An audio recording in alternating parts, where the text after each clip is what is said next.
Great to be here. Welcome, everyone. Here's what we're going to cover today. This is not a checklist of tactics. It's a way to understand where end users in DoD influence buying, when engagement matters most, and why restraint and focus are strengths, not limitations. We'll talk about how needs form before requirements are published, where end users actually influence decisions, and why timing, not activity, is often the difference. We'll also look at common engagement mistakes that quietly cost credibility and how to think in terms of roles, friction, and small contributions instead. And finally, we'll connect this thinking to something very practical, what all of this changes about your capability statement.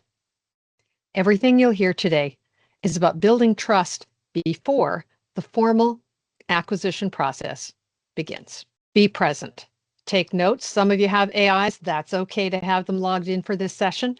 Respond to questions or polls. Make use of the chat or Q&A box. Georgia will convey to me anything that seems like I can really answer it right in the moment, and we'll have some time for Q&A at the end. So do ask questions, and you can also contact me via LinkedIn or contact information at the end. I love your questions. Are you in? If this works for you, give me a heads up or say yep or we in the chat. Yeah, let's love those thumbs up.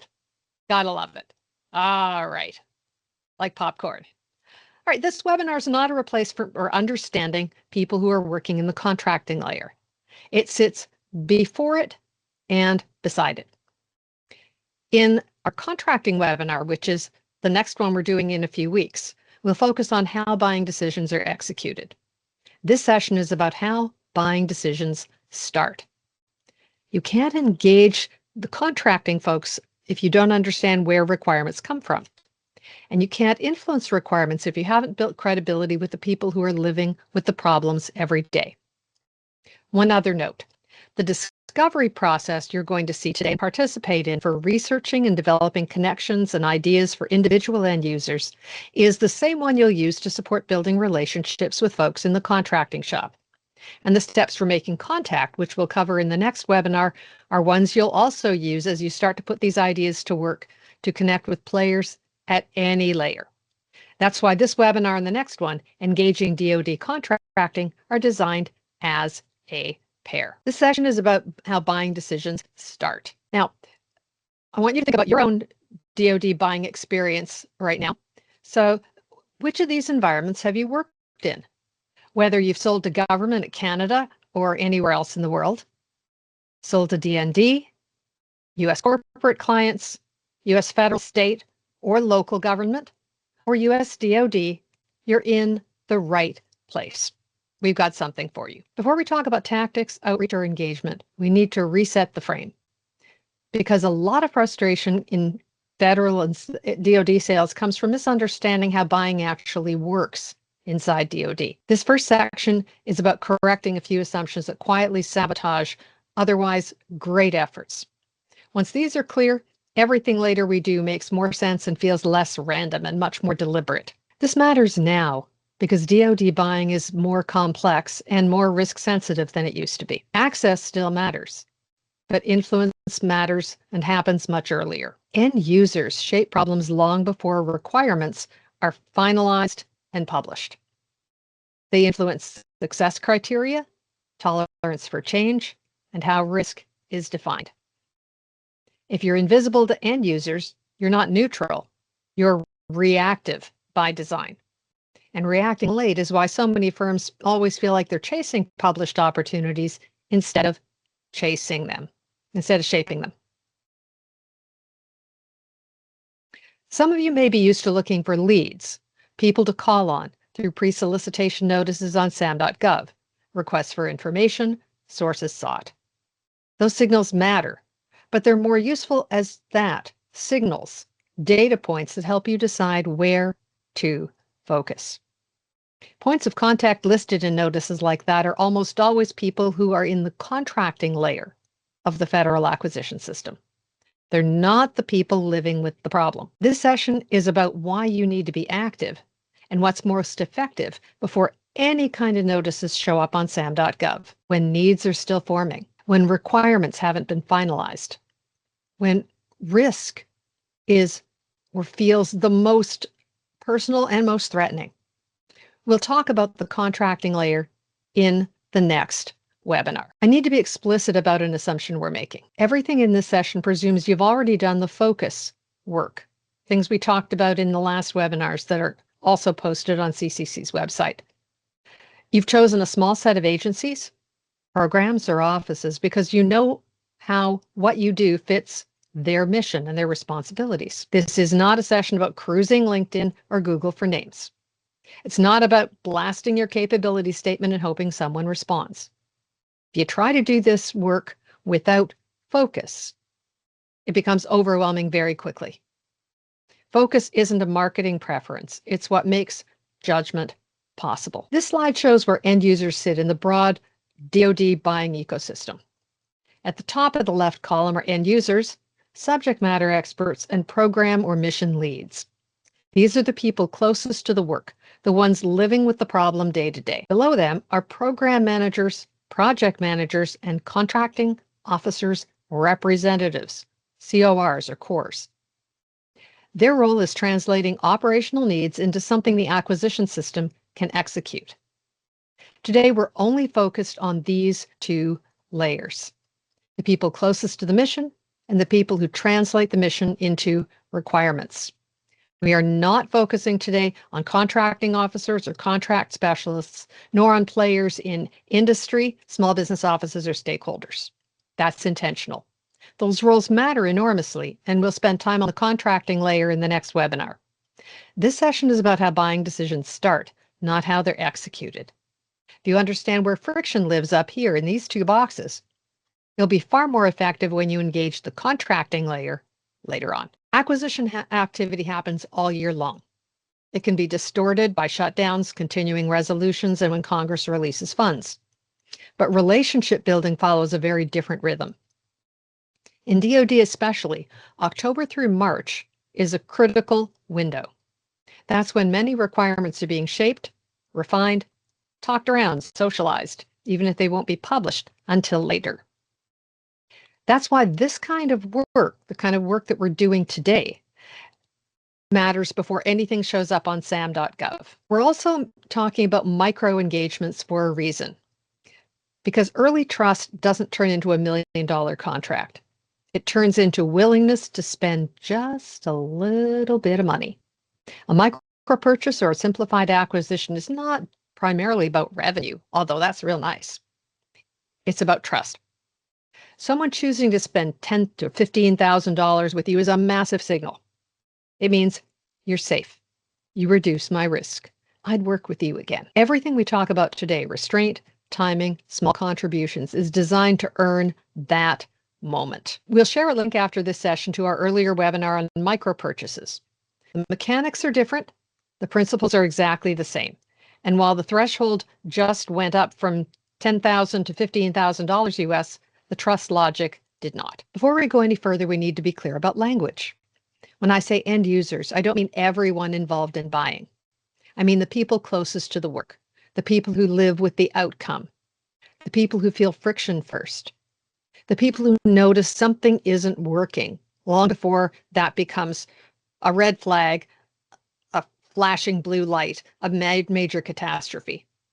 That can include program staff, technical leads, operators and practitioners, mission owners, internal subject matter experts.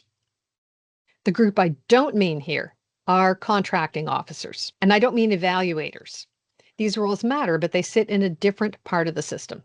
Today, we're only focused on the people who are closest to the work. So, real quick interaction, keep it real simple. In the chat, drop one job title, a role that somebody you already interact with or expect to interact with when you're doing the kind of work you want to do for DoD. Not something you hope for, not a future guess, just a typical end user who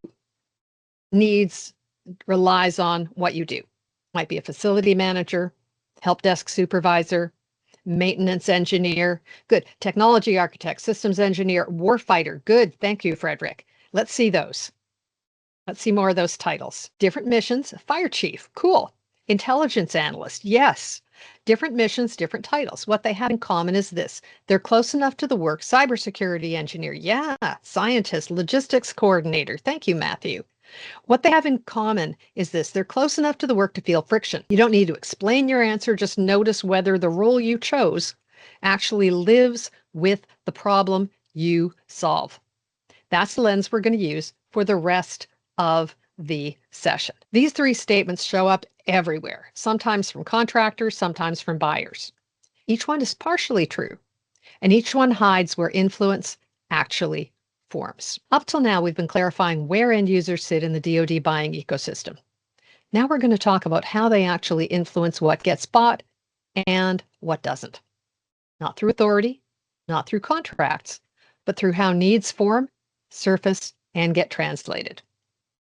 Most influence happens long before anything looks like a requirement. Part 2 is about recognizing those moments and understanding why they matter. So let's start with how needs actually become requirements. End users don't award contracts, but they do shape the conditions under which contracts are written, competed, and judged. Problem framing, what gets defined as the real issue. Operational constraints, what will or won't work in practice. Success criteria, what good and done and mission accomplished actually look like. Risk tolerance, how much change feels acceptable. By the time something shows up on sam.gov, most of this articulation has already happened. And user influence is strongest before anything is formally published. Not because it's secret, but because that's when problems are still fluid. Before requirements, needs are still being clarified. Problem definition, the decisions about what's in and what's out. Early market research, what seems feasible and who can help do the work. Acquisition shaping, guardrails are set. By the time something is fully documented, the end user influence has done its work. There's one end user role we need to slow down and name, because this role doesn't just use what gets bought. It translates mission pain into acquisition reality.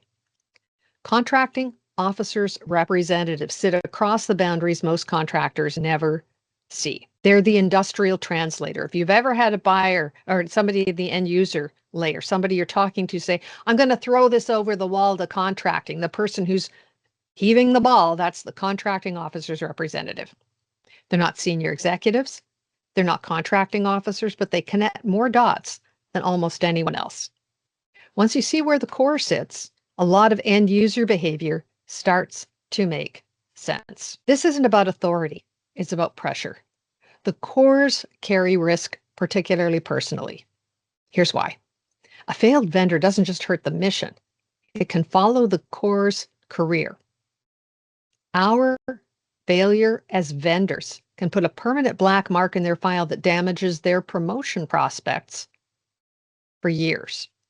Missed promotions affect not only them and their families in real time, it also dents their best 3-year average salary, which is the basis for the calculation of retirement benefits and pension. That reality explains a lot of cautious behavior and even horrors, silence, that contractors misread as resistance.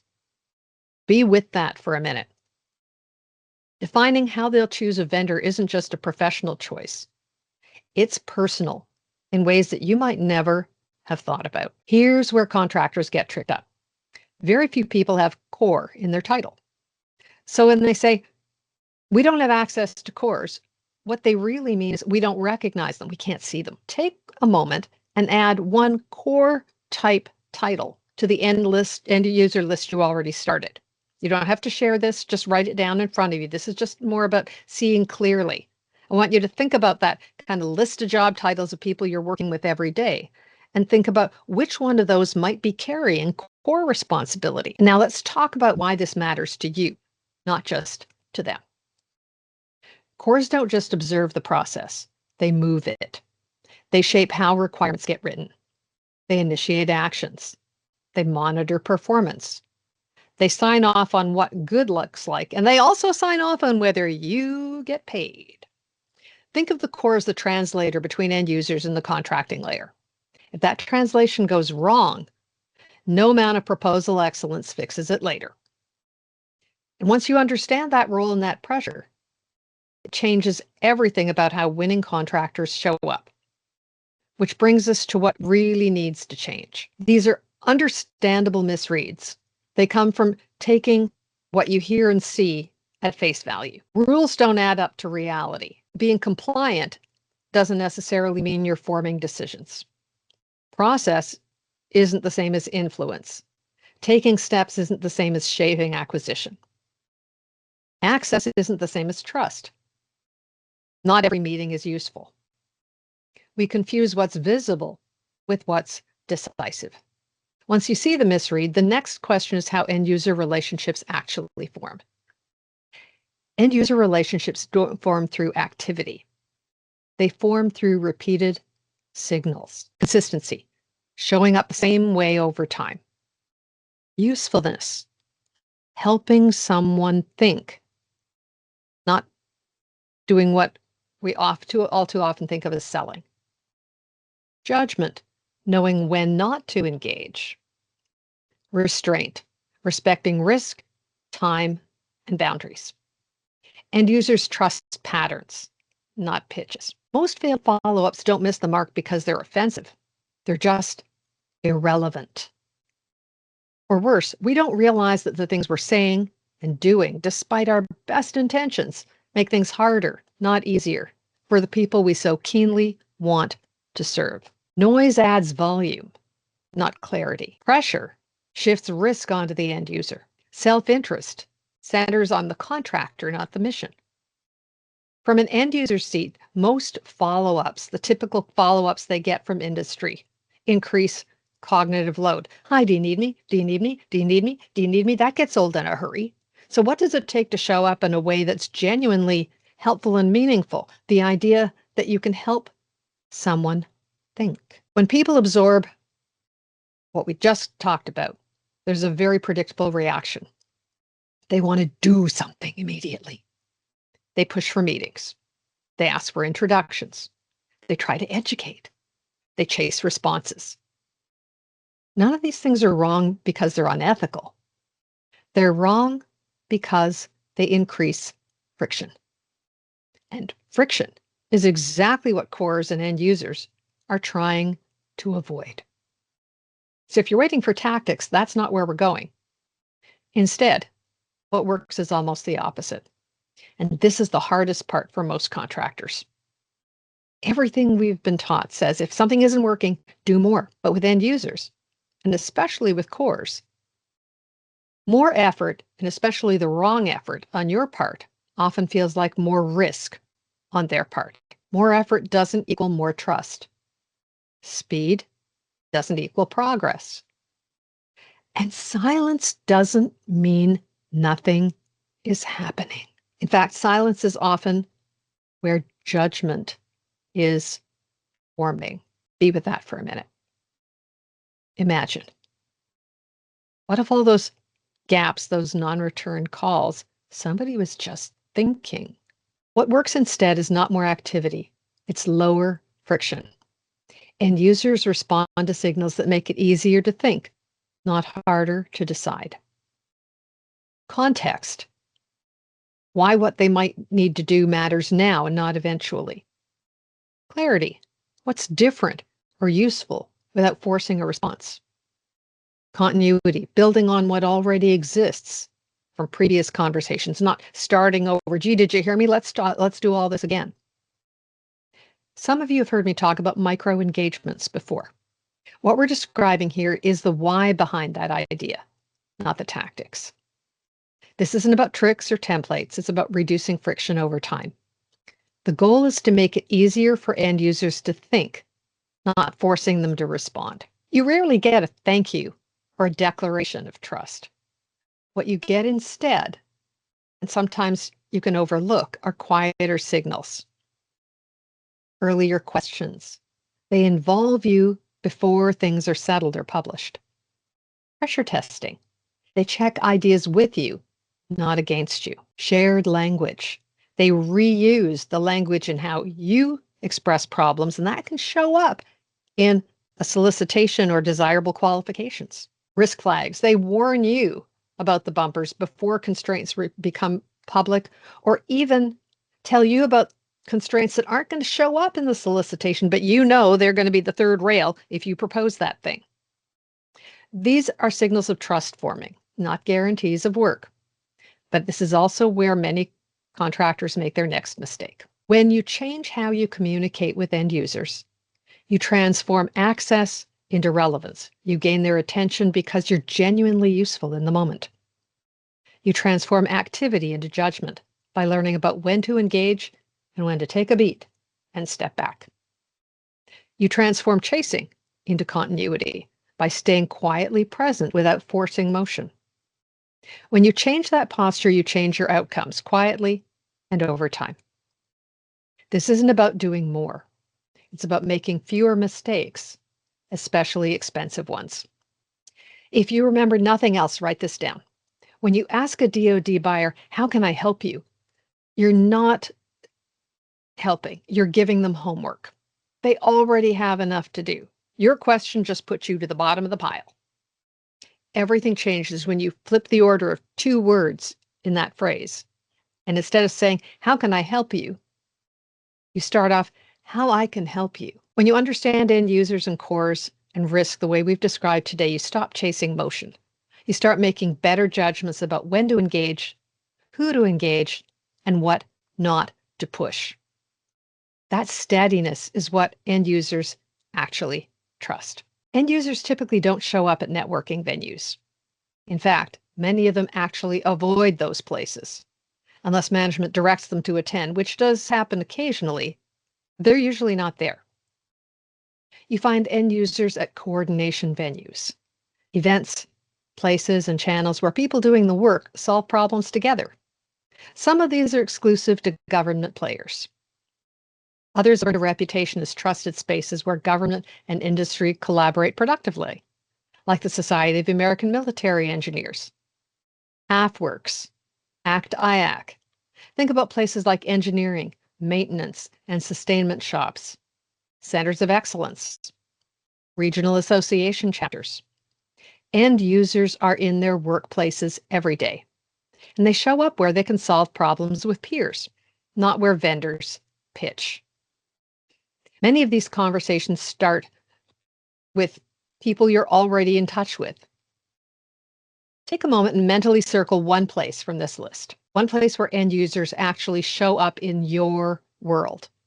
You don't need to put this in the chat. This is just an exercise in narrowing your focus just a little. So we just covered where end users actually are. Now let's explore how you enter their world once you're there. Many contractors get this wrong because they show up dressed like vendors. End users don't experience their day as a buying process. They experience as coordination, risk, problem solving. When you enter as a peer, someone who understands the work, conversations open. When you enter with curiosity instead of an agenda, trust builds. When you focus on the work instead of on the contract, relevance shows up naturally. End users don't grant access because you asked well. They grant access because you made their thinking easier. This next section is about how end users and organizations present their work publicly, not about contacting anyone. In Canada, you've got GEDS, a centralized searchable federal employee directory. If you've never seen this or used it when you're marketing to government in Canada, you better believe your competitors have. So when you file your taxes this year, take a moment and be grateful for how helpful this can be. Because there is nothing comparable in US DoD. DoD employee directories exist, but they're rarely visible, not least for reasons of operational security. The good news is that most commands and program offices have a landing page, and many have comprehensive high-level information about their missions, organizational structure, and senior commanders, the level I talk about as stakeholders. The bad news is that those sites rarely include full, current contact information for the actual humans with whom you need to build relationships, military and civilians doing actual everyday work who live with the everyday consequences of choosing you. At this point, your research options can get pretty sprawly. Again, good news and bad news. Good news. US DoD employees publish all kinds of stuff, including a ton of unclassified technical papers and presentations. They're available online, filled with org charts and emails and phone numbers. But there is no one place you can find all of it. On to some good news. Today, over 2.8 million current federal employees, including ones who work at DoD, have profiles on LinkedIn. They're not there because they're looking for jobs, but because it's a professional platform where people describe how they work and connect with each other. LinkedIn is the big place where government and industry see each other. Right now, I don't want you to think about LinkedIn as an outreach tool. Start by thinking of it today as a visibility tool. We're using it to see, not to message, and as a starting point for research. You're not sending connection requests. You're not sending notes. You're not writing scripts. What we're looking for today are people, roles, and patterns. Who shows up consistently, who they're connected with, how work is described, what problems cluster around certain titles or teams. This is about understanding the terrain, not entering it. Let me show you what I mean. Remember, I asked you to write down a common job title of end users you work with often. People who get what you do, you genuinely help them solve problems that matter when they hire you, and they love what you do. Come back to that job title. And if you really have a very serious ADHD brain, you can open a LinkedIn window in another screen right now and try this as we go along. Go ahead if you want to do that, but I'm not suggesting that that's where your attention should be. About job titles. Titles tell you where someone sits relative to the work, but not what they're allowed to buy. So things can look opaque until you realize where visibility actually lives. The example I'm going to work through is to give you one way you can start with free public data and start to sketch out the full constellation of people whose responsibilities touch problems you can solve. So what you'll experience here is one method or path to find many people who touch the work you do: end users, embedded subject matter experts, and the core, if there is one. So let's say I started out looking for naval engineers currently employed by the United States Navy, located in the northeastern United States. So there are filters you can use to do exactly that kind of narrowing right on LinkedIn. I zoom in on this profile to start my thinking about the problems this person deals with every day, because I think he has problems that I know how to help with. I want you to notice what we're doing here. We're not evaluating this person. We're not deciding if they're a fit, and we are definitely not contacting them. We're simply reading how their work shows up in public, starting with the headline and the role, not as a title, but as a clue to function. What kind of work does this role, Director of Public Works and Program Manager, sit closest to? Operations, engineering, sustainment, integration. Now look at the language they use to describe their work. What shows up repeatedly? Problems, constraints, responsibilities. This isn't marketing language. This is how people describe work when they're talking to their peers. Now, when you're reading one of these profiles, also notice what's absent, what isn't emphasized, how what you're reading does or doesn't bump into your assumptions about somebody in that job. Those gaps often tell you as much as what's actually there. So let's say I want to know more. And so the next move isn't outreach. The next move is outzoom, or zooming out, to understand who this person works with and how the work actually flows around them. This is still observation. We're not taking action yet. Broadening searches to the command and program office level gives us a fuller picture of who's doing the work. It also gives us clues to where to find the official language and structure of the organization where the work happens. But that's not the point of this slide. The point is that you don't need special access or insider permission to see how work is organized. Now, we got 92 people who are showing up with this particular search. You're not going to scrape this list and spam everybody on the list. For one thing, you don't solve the problems that everybody on this list has. The next question is what they pay attention to. That's where we're going next. So here's what I did. I started with Ian because he is a person who does the work. But then I zoomed out to the language of the organization he said he works for. Ian doesn't use the formal Navy abbreviations and organizational language in his profile. That's normal. People rarely describe their work the way organizations do. But the environment he works in does.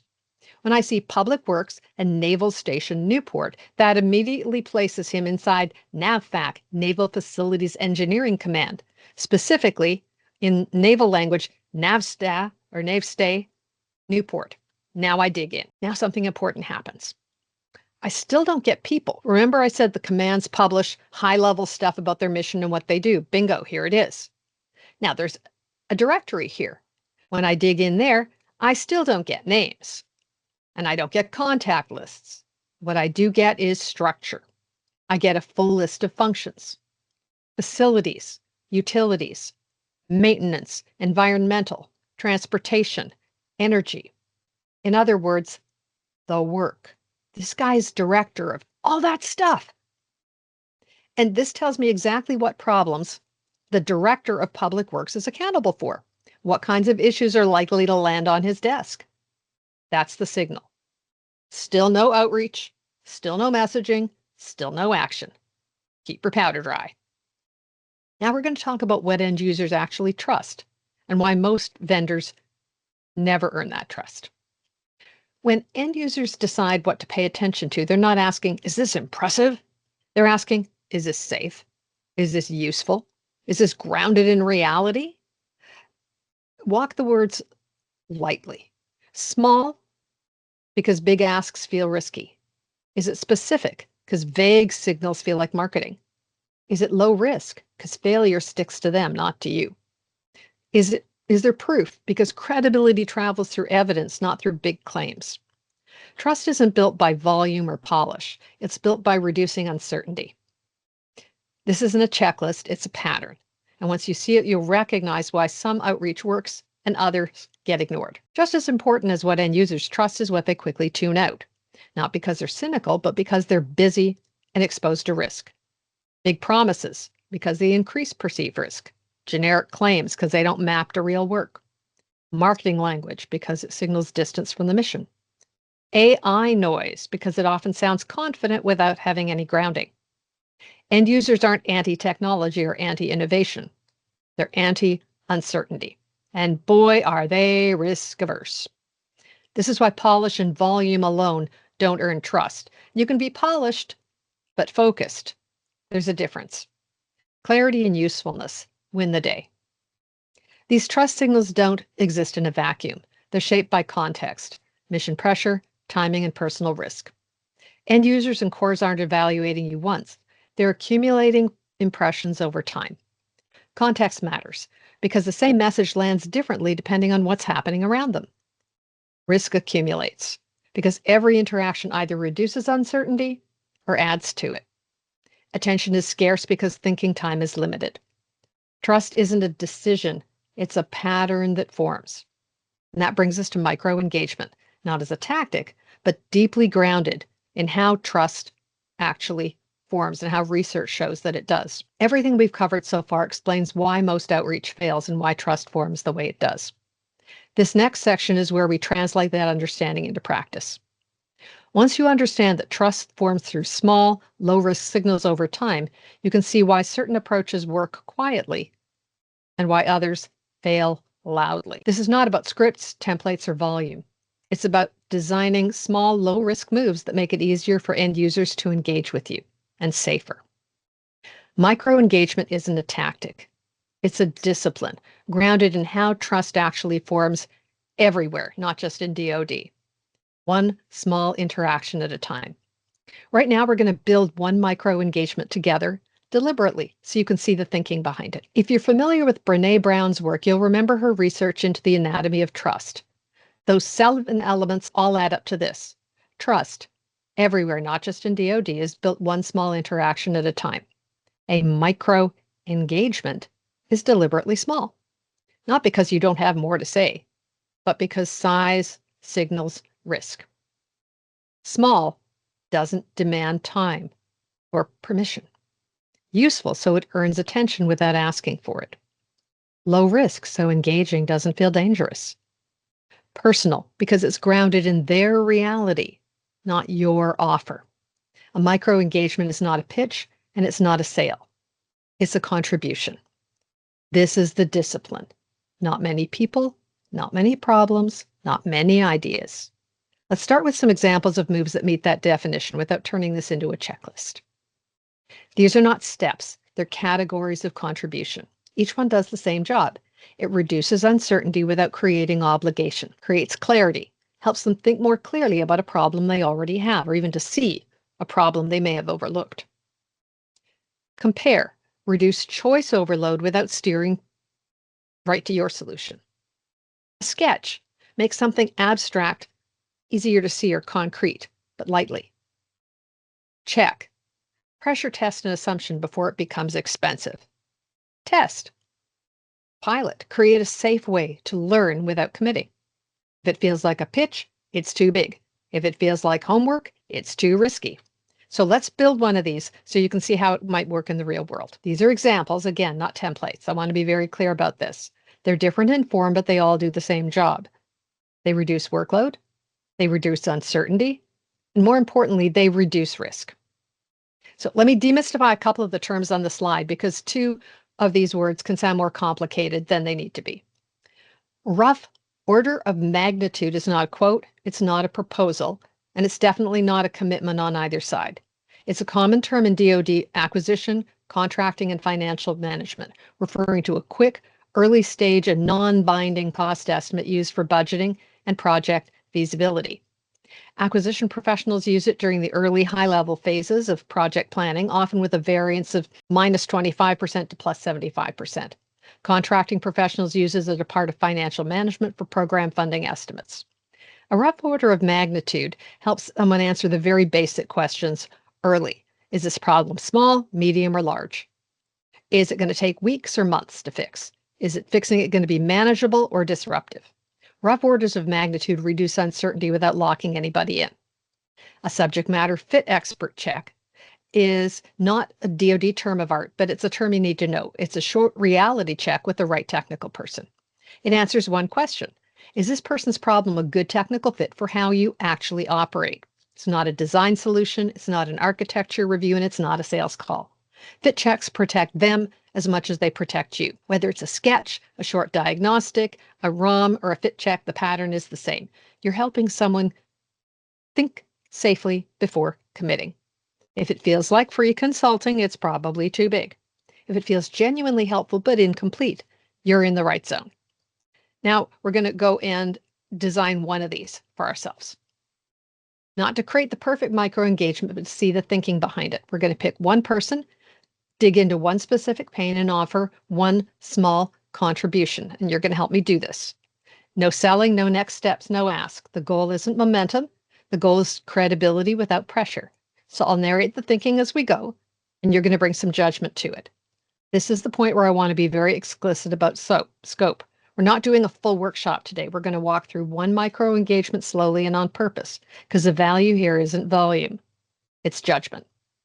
Trying to do 10 of these live would rush the thinking, and rush thinking is exactly what gets people into trouble. So we're going to do one well. We're not thinking about contacting this person. We're not modeling outreach. We're using this profile to understand how work is organized. We're not asking, can this person buy, or should I contact them? But what functions are closest to their work relative to the problem you solve. This only works if you've done the discipline about being clear about what problem you actually solve, because otherwise everything feels like the problem. So I'm going to pick that one person we've been talking about, not the perfect role, just a real one. And we're not contacting them. We're practicing how to think. So Ian here, Director of Public Works at Newport Naval Station. The phone directory puts him at the top of every single one of these functions. Anything could go wrong in any of these functions, ends up on his desk. Now, I have a client who deals with everything related to cranes. The name of the company is Craneworks. They specialize in engineering, inspections, repairs, and upgrades for new crane procurement for secure government research and repair facilities. They're experts in the application of NAVFAC P307 and NAVCRAN SEN INST 111450.2a. Founded in 1999, they've grown to be the largest private provider for Navy crane services. They annually inspect 1,000 cranes and deliver 15 new hoists and cranes every year. Customers choose them because they realize they require highly qualified crane technicians, assistance with purchasing fully compliant requirement, or assistance managing a high compliance crane program. Now, let's think about one point of friction that could be keeping this guy up. A record-breaking ice storm literally swept from southwest to the northeastern United States. Another one is forecast for the week ahead. Ian might be losing sleep, among other things, over how ice accumulation and high winds can affect everything on his list. But where CraneWorks can help relates to permanently fixed onshore cranes, typically including portal cranes, pedestal cranes, and gantry cranes used for maintenance and logistics. They support ship repairs and material handling that has to go on no matter what the weather is. So if your specialty is cranes, here's one place where effort, coordination, and risk shows up. So name one small contribution. What's one thing that would reduce effort, risk, or uncertainty for his person who has lead responsibility for cranes? Your CraneWorks. What are some ideas for something that might help this guy sleep at night? This is not a pitch, not a solution, not a capability brief, something that would make life easier for them. I'm going to wait a full 60 seconds. I want your ideas in the chat. 60 seconds. What's one thing, if you were CraneWorks, that you could bring to Ian Underwood to help his crane people with an ice storm coming in? What's one thing? Incident response. Yeah, if something goes wrong, we can help you. Predictive maintenance. Yeah. Hey, how should you be battening down the hatches with this new thing coming in? What else? Thank you, Francis. Making introduction with a company who specializes in conditions like this regularly, such as a Canadian company. Yeah. Operations continuity. Pre-inspection by local team and checklist. Yeah, Saeed, I like that particularly. Manpower coverage. I'm liking all of these things. You've got this. Risk assessment. Yes. Remote measurement of crane status. Awesome. Everybody gets big stars. I am so proud of you. You totally get this. What we just did wasn't outreach. It wasn't prospecting. It definitely wasn't a solution. It's a way to practice judgment safely. Bravo. This works because it matches how responsibility is actually carried inside DoD. People aren't just busy, they're accountable. They live with the downstream consequences of decisions, delays, and mistakes. A micro engagement respects not just someone's workload, but responsibility they carry for outcomes. That's why this builds trust quietly. Now, this is usually the moment where people think, uh-oh, because it just hit you. If this is what it takes to reach just one person, the rough order of magnitude of what it would take to reach everybody who needs you just blew your mind. That discomfort is not failure. That's what happens right before you get clarity. The moment of clarity is this. The investment it takes to build trust means we can only build deep trusted relationships in a limited number of places at a time, especially when our companies are small and there are only one or two people making those calls. In short, focus is we talked about restraint. We talked about respecting workload and responsibility. Now I need you to understand timing. Microengagement doesn't start when you are ready to sell. It starts when you understand the work well enough not to waste someone's time. This is how you earn the right to be useful. If you can't do these 4 things yet, you're not late. You're just not ready yet. And that's okay. Timing isn't about patience. It's about sequence. Most contractors wait until contracting is involved to get serious, but by then the timing window is already closing. Micro-engagement happens before the ask, before there's a solution on the table, before contracting needs to protect the process, before money moves. This is where trust is cheapest to build and where mistakes are easiest to survive. Good timing reduces risk for them, not urgency for you. This work is iterative. You learn things from how someone responds to the first 1 or 2 micro-engagement ideas that change how you'd write up the next one. If you rush to write 10, you lock in assumptions before you've tested them. That's especially risky if you're using AI support to generate these ideas without developing judgment about what does and doesn't work. In all my work with AI over the past year and watching how these tools are unfolding for government contractors, here's my number 1 takeaway. AI is very good at helping you make more bad choices faster. Judgment has to come first. Speed only helps once the thinking is sound. In the companion webinar to this one on engaging US DoD contracting professionals, I'll take you through the proven mechanics of how to use the ideas you develop for polite, persistent outreach that work for both end users and folks at the contracting layer. Everything we've just done points to one unavoidable question. If someone asked you, what problem today, what problem do you solve and for whom? Could you answer that clearly and in their language? That's the job for the capability statement. Not to list everything you do, not to impress, but to make your judgment visible. A good capability statement shows you understand where friction lives, who feels it first, and how your involvement reduces risk. It's the written anchor of what judgment is. So let's look what a mission-focused capability statement needs to do and why many miss the mark. This next section is about translation, not selling, not expanding scope, but making your value obvious to the people who feel the problem. A mission-focused capability statement still includes the formal requirements, NAICS, product service codes, unique entity identifier, cage codes, vehicles. Those don't go away, but they don't do the heavy lifting. What actually creates traction is how clearly you express why those capabilities matter to this mission, to that reader, to the person in their role. The mistake isn't about including codes.